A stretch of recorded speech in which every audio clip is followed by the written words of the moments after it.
सुशासन का ढोल बजाने वाली सरकार की अब पोल खुल चुकी है। जो लोग गुजरात मॉडल का झुनझुना पूरे देश में बजाते थे, आज वो इंडिया जस्टिस रिपोर्ट की कड़वी सच्चाई पर मौन क्यों है, ये सवाल उठता है। ये रिपोर्ट कोई साधारण कागज का टुकड़ा नहीं है, ये गुजरात की जनता के साथ हो रहे धोखे का प्रमाण है। जिस राज्य को अग्रणी होने का दावा किया जाता था, वो न्याय दिलाने के मामले में अब 11वें नंबर पर आ चुका है। ये गिरावट नहीं है, ये जनता के भरोसे का वो कत्ल है जो आज हम आंकड़ों के साथ इस सिस्टम की धज्जियां उड़ाएंगे। सरकार बात बात पर कंपटीशन करती है, तो देखिए कर्नाटक, आंध्र प्रदेश, तमिलनाडु, तेलंगाना जैसे राज्य आपसे मिले आगे निकल चुके हैं। बात करते हैं न्यायपालिका की। न्यायपालिका रैंकिंग में गुजरात 14वें स्थान ऊपर है, यानी कि 13 राज्य हमसे बेहतरीन न्याय दे रहे हैं। दूसरा मुद्दा, पुलिस रैंकिंग।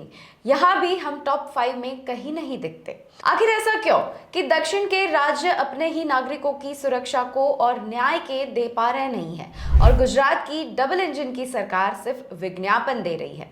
क्या गुजरात की जनता टैक्स कम देती है, या फिर यहाँ की सरकार की प्राथमिकता में न्याय नहीं है? तो अब सुनिए सबसे बड़ा घोटाला, कानूनी सहायता। उसके लिए एक बजट आता है और उसका गुजरात सरकार पूरा इस्तेमाल तक नहीं कर पाती है। एक तरफ गरीब आदमी एक वकील करने के लिए अपनी जमीन बेच देता है, तो गहने गिरवी भी रख देता है, तो दूसरी ओर सरकार के पास जो पैसा है वो गरीबों की मदद के लिए रखा है, लेकिन वो सिर्फ और सिर्फ फाइलों में सट रहा है। ग्रामीण भारत की बदहाली है कि गांवों में कानूनी क्लिनिक बंद हो रहे हैं, पैरालीगल वॉलंटियर्स की संख्या में भारी कटौती भी की गई है। तो ये सरकार चाहती है नहीं कि गरीब जागरूक हो, क्योंकि अगर गरीब को कानून की समझ आ गई तो वो इन हुक्मरानों को हिसाब मांगना शुरू कर देगी। और इस रिपोर्ट ने पुलिस की जेल व्यवस्था की भी धज्जियां उड़ेड़ दी है। सबसे पहला मुद्दा खाली पद है। क्या आप जानते हैं कि गुजरात की अदालतों और थानों में कितने ऐसे पद हैं जो खाली पड़े हैं? जजों की कमी है, पुलिस कर्मियों पर काम का बोझ भी बढ़ रहा है, लेकिन भर्ती के नाम पर सिर्फ सरकार तारीख पर तारीख दे रही है।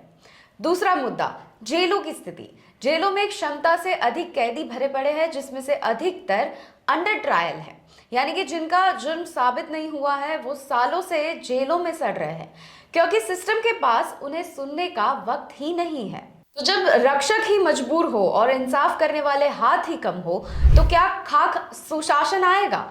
ये नाकामी संसाधनों की नहीं है, ये नाकामी नियत की है। जिस सरकार के पास उत्सवों के लिए हजारों करोड़ है, स्टैच्यू ऑफ वीआईपी इवेंट्स के लिए पैसा है, उनके पास न्याय प्रणाली सुधारने के लिए विजन ही नहीं है।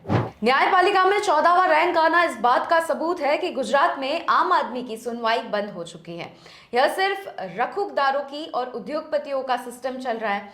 गरीब आदमी तो बस अदालतों के चक्कर काटते काटते दम तोड़ देता है। इंडियन जस्टिस रिपोर्ट गुजरात के लिए चेतावनी की एक घंटी है, और अगर अब भी हम नहीं जागे तो आने वाली पीढ़ियां हमें माफ नहीं करेगी। अब सवाल ये उठता है कि न्यायपालिका में गुजरात 14वें नंबर ऊपर क्यों है? दूसरा सवाल, गरीबों की कानूनी सहायता का बजट क्यों खर्च नहीं हुआ? तीसरा सवाल, गांवों से लीगल हेल्प क्यों गायब हो चुकी है?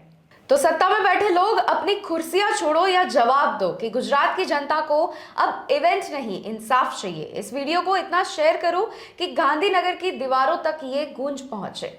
नमस्कार।